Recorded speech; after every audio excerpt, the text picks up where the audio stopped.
I've been playing Minecraft on and off ever since the beginning of beta, and over all of those years, some people might say that I have gotten pretty good at building. Those people would be dead wrong. Or would they?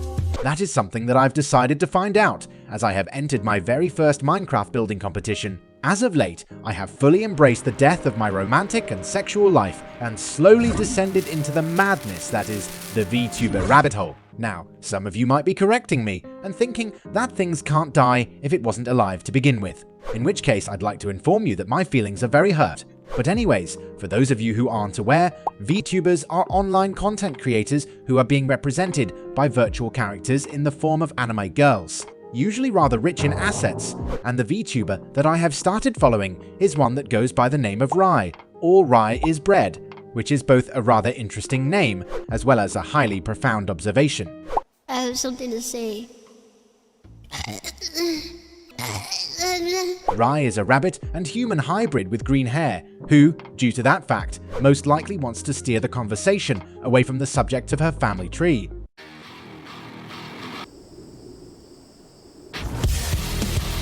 But putting that potentially illegal degeneracy aside, Rye has initiated a Minecraft building contest as an event for her viewers. And by this little description, you may have figured out that this is the contest I've decided to participate in. Another little detail to spice things up is that there's a prize pool where first place gets a gift card for Steam worth $50, meaning that I could potentially double my annual salary. So with that, let's get into what I've been up to in this incredibly important and momentous event. I thought that it might be a good idea to start off in a creative testing world to properly plan out our build. This is something I mainly do for larger builds, as I usually deploy the strategy that is often referred to as random bullshit go when dealing with normal houses. However, in this case, I have to make sure to adhere to certain criteria. As I slithered my way into the whitelist of the server, I found out that we were going to be assigned 24 by 28 block plots that our builds had to fit in. This meant that I couldn't add random stuff to my build just because I could. I had also gathered some information on this VTuber in a way that would likely cause many to file a restraining order against me, and in my arguably rather creepy endeavors, I managed to find out that her favorite color is green, which is something I should probably have been able to guess based on her model. But I'm not known for my analytical ability or intelligence. This finding meant that I could potentially butter up the judge of the competition by using green in my build. My idea for this build was to have the roof be the part that was green, as I had absolutely no idea how else I would incorporate it. I also wanted to incorporate stuff that I've seen others do, as I'm a strong proponent of intellectual theft, and what I had seen was that a lot of people use gradients when dealing with colored roofs, so I decided to do just that. However, there are basically no green blocks in Minecraft that have stairs or slabs, which meant that my poor choices had come back to haunt me yet again. I then moved on to assemble the rest of my block palette, where I decided to stick to stuff I had already done, as I'm not very imaginative. So I decided to use dark oak as framing and detailing, different variations of stone for our bottom floor walls, and smooth sandstone for the rest of the walls. I then got to work using the exact same strategy as I always do for these kinds of houses, which is something I'd like to call the boxes on boxes strategy, which is when I put boxes next to, as well as on top of, other boxes. As you can probably tell, I'm an absolute professional. A feature I wanted for the house was a wizard-style tower. There were two reasons for this. The first one was that roofs for those kinds of towers are usually a bit harder to deal with compared to normal horizontal roofs, as a lot of people run into issues with tapering, so I hope that this fact would impress the other participants, as well as the judge, and at the same time also establish my dominance as the alpha male in a group of people that are spending their time watching an anime girl playing video games on the internet. The second reason was that wizard towers have really tall roofs, meaning that they're perfect for gradients, as we can cram a really big, juicy, girthy, veiny, and arguably obscene gradient. I also figured out a way to decorate large windows that bestows a sense of tickling upon me in areas we don't need to discuss. So to me, this was an absolutely brilliant move. I barely ever put this much thought or planning into anything. So as I'm looking back at this, I'm starting to get slightly worried about my priorities in life.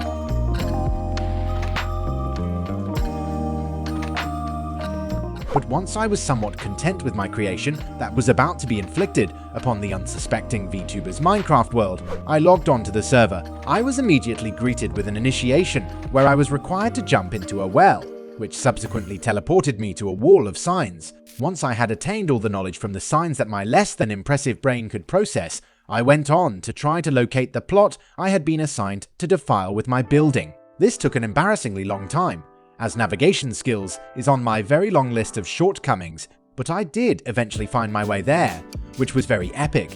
I immediately used a command that I haven't used in a very long time that allows me to teleport to a specific location of my choosing, which was very exciting, as that could probably partially compensate for my lacking navigation skills. Then began my adventure to find all of the materials I needed for the house we just designed, but it was almost immediately revealed to me that my planning skills had been severely insufficient, as it turned to night pretty much immediately after I had set off. I also didn't have access to a bed, as I wasn't smart enough to grab one from the village I passed. Then began the very familiar part of all of my videos, where I struggled for my life with things that aren't meant to be a struggle. There were a few things that we were after in this adventure. Since I had completely screwed myself over with the materials I decided to use for the house, I had to find a mesa, as I needed terracotta. I also needed to find a desert, as I needed green dye for our terracotta and concrete, as well as sandstone for our walls. The framing and detailing was going to need an absolutely titanic amount of dark oak, meaning that we needed to find a dark oak forest as well. Safe to say, there were quite a few things we needed.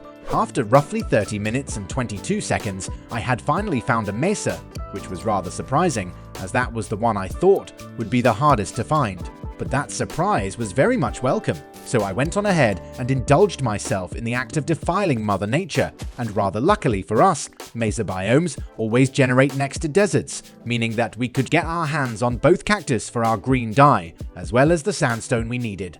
This meant that the only thing left we had to find was a dark oak forest, so I pulled out the I'm New Here card and asked them to share the coordinates to one, because I was a scared little boy in need of help. But instead of that, a man arose, a man whose jawline was sharp enough to cut open cans of ravioli, and genitalia large enough to make it more efficient to measure its length from the ground. A man whose first, middle, and last name contained Chad, and with the help of that man, I could finally return to my desolate square of vacuum to make the last preparations for our build. However, as I was measuring everything out, I noticed that I had been lied to, and that my life has been nothing but a fabrication, as I found out that the plots aren't 28 by 24 blocks as previously communicated, but rather it was 30 by 30. Needless to say, my whole world crumbled, and my whole life was a lie, and once said crumbling and existential crisis had successfully been concluded, I got on to building our house.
As you were probably able to tell from that monstrous time-lapse, I also decided to put in an interior.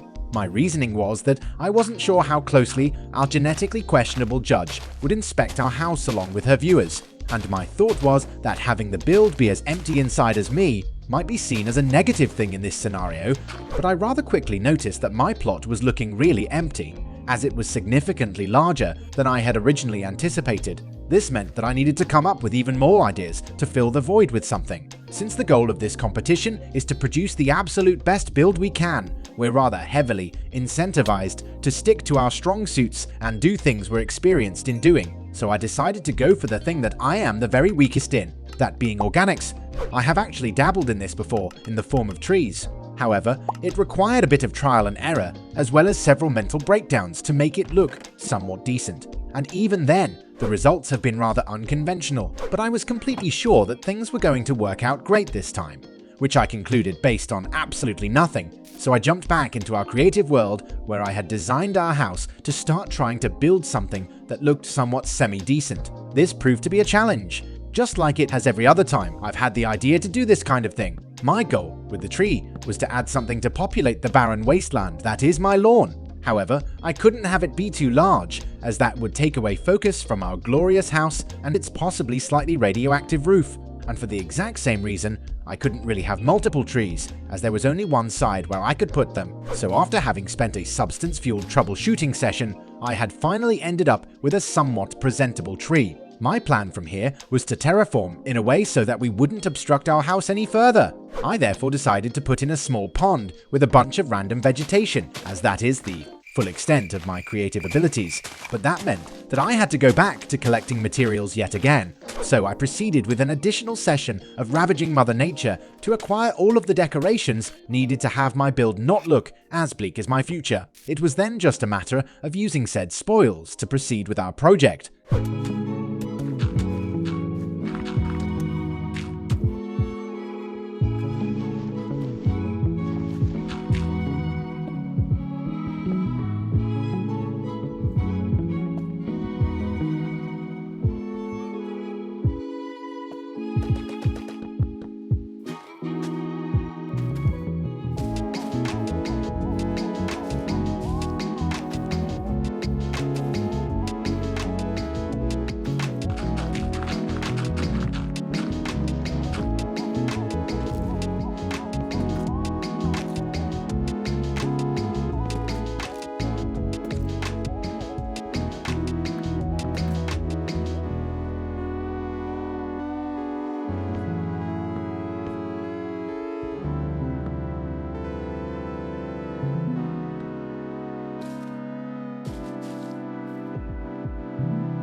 I was then interrupted by a mysterious man who supplied me with a map art of the judge for this competition and left a delightfully cultish request. Since I'm very fond of cultish activities, I decided to oblige. Another thing I forgot to mention about the Vtuber that is hosting this competition is that her persona is supposed to be a scout, which serves for a decent explanation of the tent in her background. However, it might be a bit of a subpar explanation for the Japanese goulash that has been standing out for long enough to have Gordon Ramsay bust through her door alongside his camera crew and orchestra. But as far as I know, it's rather unusual for a forest to have a door, so I reckon we're in the clear. Anyways, because of this, I decided to fill up the remaining space I had left on my plot with a campfire, and with that, our submission for the building competition was completed. But now you might be wondering where I placed in the competition, as that is the determining factor of how we would answer the question that was the whole purpose of this video. And the answer to that is... I have absolutely no idea, as it's still ongoing. The competition is running until the 15th of June, where the winners will be picked live on stream by the Vtuber. So until then, I'll be just as confused, lost, scared, and possibly peckish as always. But there we have it. I participated in my first ever building competition. I hope you enjoyed my foolish little antics. Please leave a like and subscribe if you did, and I'll see you in the next one.